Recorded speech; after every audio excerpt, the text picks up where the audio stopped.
wabarakatuh. Perkenalkan, saya Lutfia Salsabila dari kelas PB 18A2.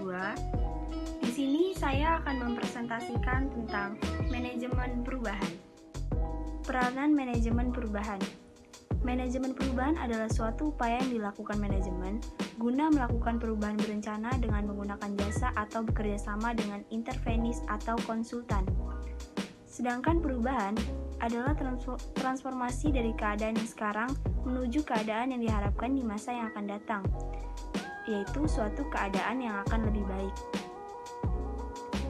Penanganan situasi perubahan yang buruk dapat membawa konsekuensi, yaitu timbulnya frustasi dan bukan strategi yang baik.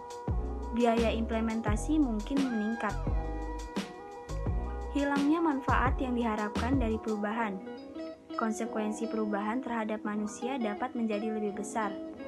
Motivasi dalam organisasi mungkin menurun karena orang merasa bingung dan kalang kabut. Konsep manajemen perubahan dibagi menjadi dua, yaitu 1. Perubahan yang sifatnya gradual, incremental, dan yang terfokuskan secara khusus. 2. Perubahan yang bersifat revolusioner dan juga bersifat mendadak, drastis, dan mencakup upaya untuk meningkatkan efektivitas bekerjanya suatu organisasi. Tipe perubahan dibagi menjadi 3. 1. Perubahan rutin, di mana telah direncanakan dan dibangun melalui proses organisasi. 2. Perubahan peningkatan, yang mencakup keuntungan atau nilai yang telah dicapai organisasi.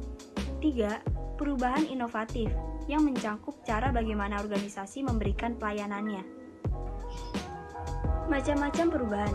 Perubahan dibagi menjadi 2, perubahan tidak berencana dan perubahan berencana. Perubahan tidak berencana adalah perubahan karena perkembangan dan perubahan secara tiba-tiba. Sedangkan perubahan berencana adalah perubahan yang disengaja atau bahkan direkayasa oleh pihak manajemen. Pentingnya perubahan, menurut John Taylor, salah seorang petinggi di perusahaan otomotif raksasa General Motors, perubahan tidaklah mudah untuk dilakukan. Dalam melakukan perubahan, akan banyak kesulitan, kegagalan, dan masalah yang dihadapi.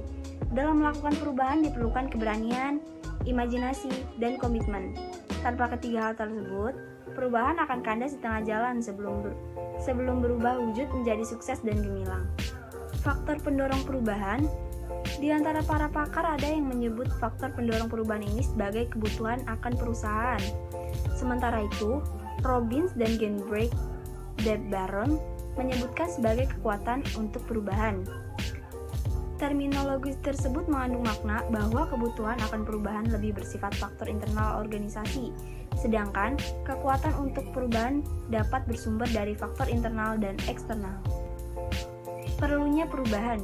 Perubahan adalah sesuatu yang tidak dapat dihindari karena kuatnya dorongan eksternal dan karena adanya kebutuhan internal. Perubahan juga peluang menghadapi resistensi, baik individual maupun organisasional.